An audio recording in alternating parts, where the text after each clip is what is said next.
1960 की टॉप 4 फिल्में। नंबर 1, मुगल ए आजम। यह फिल्म 5 अगस्त 1960 को रिलीज हुई थी। इस फिल्म के लीड रोल में दिलीप कुमार और मधुबाला नजर आए थे। फिल्म का कुल बजट करीब 1 करोड़ 50 लाख रुपए था। फिल्म ने बॉक्स ऑफिस पर लगभग 6 करोड़ रुपए की कमाई की और यह फिल्म अपने समय की सुपरहिट और ऑल टाइम ब्लॉकबस्टर मूवी साबित हुई थी। दोस्तों, जब भी हिंदी सिनेमा के इतिहास की सबसे भव्य, सबसे यादगार और सबसे अमर फिल्मों की बात होती है, तो सबसे पहले जिस फिल्म का नाम जुबान पर आता है वो है मुगले ए आजम। यह सिर्फ एक फिल्म नहीं थी, बल्कि भारतीय सिनेमा के इतिहास का वो अध्याय थी जिसने आने वाली पीढ़ियों को यह सिखाया कि सिनेमा अगर जुनून से बनाया जाए तो वह सदियों तक जिंदा रह सकता है। मुगले ए आजम 5 अगस्त 1960 को रिलीज हुई थी और रिलीज होते ही इसने पूरे देश में टहलका मचा दिया था। थिएटरों के बाहर लंबी लंबी लाइनें लग गई थीं, टिकट ब्लैक में बिकने लगे थे और कई शहरों में लोग घंटों खड़े रहकर सिर्फ इस फिल्म की एक झलक पाने के लिए इंतजार करते थे। इस फिल्म में शहजादा सलीम और अनारकली की प्रेम कहानी दिखाई गई थी, जो मुगल इतिहास की सबसे चर्चित कहानियों में से एक मानी जाती है। शहजादा सलीम के किरदार में दिलीप कुमार नजर आए थे, जिन्होंने अपने गंभीर और गहरे अभिनय से इस किरदार को अमर बना दिया। वहीं अनारकली के रोल में मधुबाला थीं, जिनकी खूबसूरती आज भी हिंदी सिनेमा की सबसे बड़ी मिसाल मानी जाती है। कहा जाता है कि कैमरा खुद ब खुद मधुबाला के चेहरे पर ठहर जाता था। उनकी मुस्कान, उनकी आंखें और उनकी मासूमियत ने अनारकली के किरदार को हमेशा के लिए यादगार बना दिया। शहंशाह अकबर के रोल में पृथ्वीराज कपूर थे, जिनकी भारी आवाज और शाही रौब ने इस किरदार में जान डाल दी। उनके बोले हुए संवाद आज भी लोगों को याद हैं और जब वह स्क्रीन पर आते हैं तो दर्शक खुद ब खुद गंभीर हो जाता है। दोस्तों, मुगले ए आजम को बनाने का सपना निर्देशक के आसिफ ने देखा था। यह सपना इतना बड़ा था कि इसे पूरा करने में उन्हें करीब 16 साल लग गए। इस फिल्म की शूटिंग कई बार रुकी, पैसे खत्म हो गए, कलाकार बदले, तकनीक की समस्याएं आईं, लेकिन आसिफ ने हार नहीं मानी।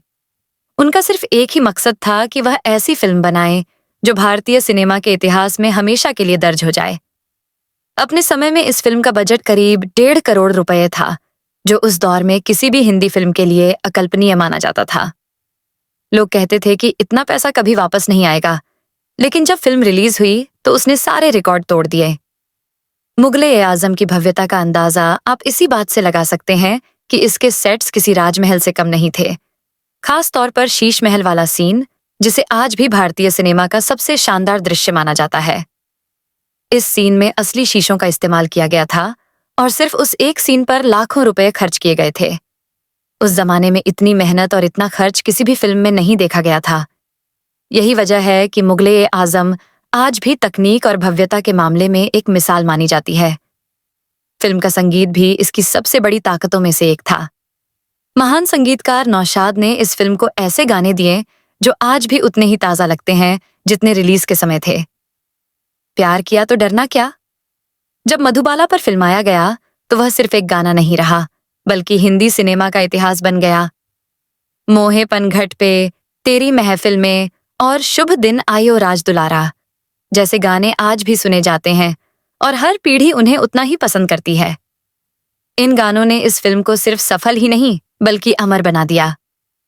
रिलीज के बाद मुगले ए आजम ने बॉक्स ऑफिस पर लगभग 11 करोड़ रुपए की कमाई की, जो उस दौर में एक रिकॉर्ड था। यह फिल्म कई सालों तक भारत की सबसे ज्यादा कमाई करने वाली फिल्म बनी रही। खास बात यह थी कि यह फिल्म सिर्फ शहरों में ही नहीं, बल्कि छोटे कस्बों और गांवों में भी उतनी ही पसंद की गई। लोग बार बार थिएटर जाकर इसे देखते थे और हर बार उन्हें लगता था कि वे कुछ नया देख रहे हैं। बाद में जब इस फिल्म को रंगीन रूप में दोबारा रिलीज किया गया तो इसने एक बार फिर लोगों का दिल जीत लिया। नई पीढ़ी, जिसने ब्लैक एंड व्हाइट फिल्मों का दौर नहीं देखा था, वह भी मुगले ए आजम से जुड़ गई। रंगीन संस्करण ने इस फिल्म को एक नई पहचान दी और यह साबित कर दिया कि सच्चा सिनेमा कभी पुराना नहीं होता। नंबर 2, बरसात की रात। यह फिल्म 1960 में रिलीज हुई थी। इस फिल्म के लीड रोल में भारत भूषण और मधुबाला नजर आए थे। फिल्म का निर्देशन पीएल संतोषी ने किया था। फिल्म का कुल बजट करीब 1 करोड़ रुपए के आसपास था। फिल्म ने बॉक्स ऑफिस पर लगभग 2.5 से 3 करोड़ रुपए की शानदार कमाई की थी और यह अपने समय की सुपरहिट और म्यूजिकल क्लासिक फिल्म साबित हुई थी। फिल्म बरसात की रात भारतीय सिनेमा की उन चुनिंदा फिल्मों में से एक है जिन्हें आज भी उनकी कहानी, संगीत और शायरी की वजह से याद किया जाता है। यह फिल्म सन 1960 में रिलीज हुई थी और रिलीज होते ही दर्शकों के दिलों पर छा गई थी। यह सिर्फ एक रोमांटिक फिल्म नहीं थी, बल्कि उर्दू शायरी, मुशायरे और सच्चे प्यार की खूबसूरत तस्वीर थी, जिसे बड़े पर्दे पर बेहद संजीदगी से उतारा गया था। इस फिल्म के लीड रोल में भारत भूषण और मधुबाला नजर आए थे। भारत भूषण उस दौर में संजीदा और शालीन किरदारों के लिए जाने जाते थे। वहीं मधुबाला अपनी खूबसूरती और मासूम अदाओं से दर्शकों को दीवाना बना चुकी थीं। बरसात की रात में इन दोनों की जोड़ी को दर्शकों ने खूब पसंद किया और आज भी इसे हिंदी सिनेमा की यादगार जोड़ियों में गिना जाता है। फिल्म का निर्देशन मशहूर निर्देशक पीएल संतोषी ने किया था, जिन्होंने इस कहानी को बेहद नजाकत और गहराई के साथ पर्दे पर पेश किया। फिल्म की कहानी एक ऐसे शायर के इर्द गिर्द घूमती है जो अपनी शायरी और भावनाओं के जरिए लोगों के दिलों तक पहुंचता है। इस फिल्म में रोमांस सिर्फ नजरों और संवादों से नहीं, बल्कि शेरो शायरी के जरिए बयां किया गया है, जो उस समय के सिनेमा में एक बिल्कुल अलग प्रयोग था। बरसात की रात की सबसे बड़ी ताकत इसका संगीत रहा। फिल्म का संगीत दिया था महान संगीतकार रोशन ने, जिन्होंने इस फिल्म के लिए ऐसे ऐसे गीत रचे जो आज भी संगीत प्रेमियों के दिलों में बसे हुए हैं। खासकर फिल्म में दिखाए गए मुशायरे के सीन, जिनमें शायरी और संगीत का अनोखा संगम देखने को मिलता है, हिंदी सिनेमा के इतिहास में मील का पत्थर माने जाते हैं। जिंदगी भर नहीं भूलेगी वो बरसात की रात जैसे गीत आज भी लोगों की जुबान पर रहते हैं। इस फिल्म में उर्दू शायरी को जिस खूबसूरती से पेश किया गया, वह अपने आप में एक मिसाल है। साहिर लुधियानवी जैसे महान शायर के लिखे गीतों ने फिल्म को एक अलग ही ऊंचाई पर पहुंचा दिया। हर शेर, हर पंक्ति दिल को छू जाती है और दर्शक खुद को उस दौर की रूमानी दुनिया में खोया हुआ महसूस करता है। अगर फिल्म के बजट की बात करें तो बरसात की रात उस दौर के हिसाब से करीब 1 करोड़ रुपए के आसपास बनी थी, जो उस समय एक बड़ी रकम मानी जाती थी। लेकिन जब यह फिल्म बॉक्स ऑफिस पर रिलीज हुई तो इसने अपनी लागत से कहीं ज्यादा कमाई की। फिल्म ने बॉक्स ऑफिस पर लगभग 2.5 से 3 करोड़ रुपए की शानदार कमाई की और यह अपने समय की एक सुपरहिट फिल्म साबित हुई। फिल्म की सफलता का सबसे बड़ा कारण इसकी मजबूत कहानी, शानदार अभिनय और यादगार संगीत था। मधुबाला ने इस फिल्म में एक संवेदनशील और भावुक लड़की का किरदार निभाया, जो प्यार और इज्जत के बीच झूलती रहती है। वहीं भारत भूषण ने एक सच्चे शायर की भूमिका में जान डाल दी, जो अपने शब्दों से मोहब्बत को जिंदा रखता है। नंबर 3, कोहिनूर। यह फिल्म 19 अगस्त 1960 को रिलीज हुई थी। इस फिल्म के लीड रोल में दिलीप कुमार और मीना कुमारी नजर आए थे। फिल्म का कुल बजट उस दौर के हिसाब से करीब 1 करोड़ रुपए के आसपास बताया जाता है।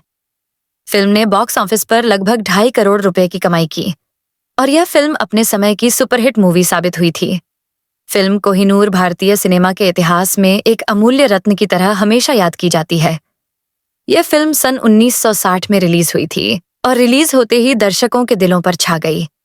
उस समय हिंदी सिनेमा में रोमांस, ऐतिहासिक कहानी और साहसिक तत्वों को जो मिश्रण मिला, वह शायद ही किसी और फिल्म में देखा गया हो।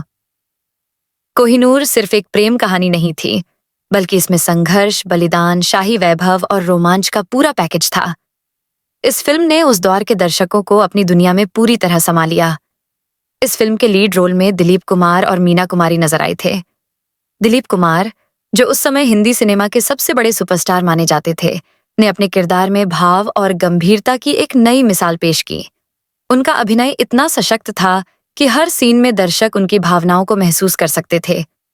मीना कुमारी, जिन्हें ट्रेजेडी क्वीन कहा जाता है, ने इस फिल्म में एक राजकुमारी का किरदार निभाया, जिसमें प्रेम, संघर्ष और आत्मसम्मान का अद्भुत मिश्रण था। उनकी आंखों में छुपा हुआ दर्द और मुस्कान का संयोजन दर्शकों के दिलों को छू जाता था। फिल्म का निर्देशन किया था प्रसिद्ध निर्देशक S.U. सनी ने। उन्होंने कहानी को बेहद भव्य तरीके से पर्दे पर उतारा। फिल्म की कहानी एक बहादुर योद्धा और एक राजकुमारी के इर्द गिर्द घूमती है, जिसमें प्यार केवल एक भावना नहीं है, बल्कि यह साहस और बलिदान की परीक्षा भी बन जाती है। फिल्म में रोमांस, ड्रामा और एक्शन का संतुलित मिश्रण है, जो दर्शकों को शुरू से अंत तक बांधे रखता है। कोहिनूर का संगीत उस समय के हिंदी सिनेमा का सबसे बड़ा आकर्षण था। फिल्म का संगीत दिया था महान संगीतकार नौशाद ने, जिन्होंने शास्त्रीय और रोमांटिक धुनों का ऐसा मिश्रण किया कि हर गीत आज भी लोगों के दिलों में गूंजता है। खासकर गीत मधुबन में राधिका नाचे रे, जो दिलीप कुमार पर फिल्माया गया, आज भी दर्शकों के बीच बेहद लोकप्रिय है। इस गीत में शास्त्रीय नृत्य और संगीत का अद्भुत संगम देखने को मिलता है। गीत के हर लय, हर सुर में भावनाओं की गहराई है, जो दर्शक को पूरी तरह फिल्म में डुबो देता है। नंबर 4, 14वीं का चांद। यह फिल्म 15 अगस्त 1960 को रिलीज हुई थी। इस फिल्म के लीड रोल में गुरुदत्त और वहीदा रहमान नजर आए थे। फिल्म का कुल बजट करीब 1 करोड़ 25 लाख रुपए था। फिल्म ने बॉक्स ऑफिस पर लगभग 3 करोड़ रुपए की कमाई की और यह फिल्म अपने समय की सुपरहिट मूवी साबित हुई थी। फिल्म 14वीं का चांद हिंदी सिनेमा की उन क्लासिक फिल्मों में से एक है, जिसे आज भी दर्शक उतने ही प्रेम और सम्मान के साथ याद करते हैं, जितना इसे अपने रिलीज के समय किया गया था। यह फिल्म सन 1960 में रिलीज हुई थी और देखते ही देखते दर्शकों के दिलों में अपनी जगह बना गई। उस समय हिंदी सिनेमा में रोमांस, ड्रामा और सामाजिक संवेदनशीलता का संतुलित मिश्रण बहुत कम देखने को मिलता था, लेकिन 14वीं का चांद ने इन सभी तत्वों को एक साथ बड़े ही खूबसूरती से पर्दे पर पेश किया। फिल्म के लीड रोल में गुरुदत्त और वहीदा रहमान थे। गुरुदत्त उस समय हिंदी सिनेमा के सबसे बड़े अभिनेताओं में से एक थे और उनकी अदाकारी में एक गंभीरता और भावुकता थी, जो हर दर्शक को तुरंत अपनी ओर खींच लेती थी। वहीदा रहमान ने अपने किरदार में मासूमियत, आत्मसम्मान और भावनात्मक गहराई का अद्भुत मिश्रण प्रस्तुत किया। उनके अभिनय में एक प्राकृतिकता थी, जो दर्शकों को किरदार से पूरी तरह जोड़ देती थी। उनकी आंखों में छुपा भाव और मुस्कान की सहजता फिल्म को जीवंत बना देती थी।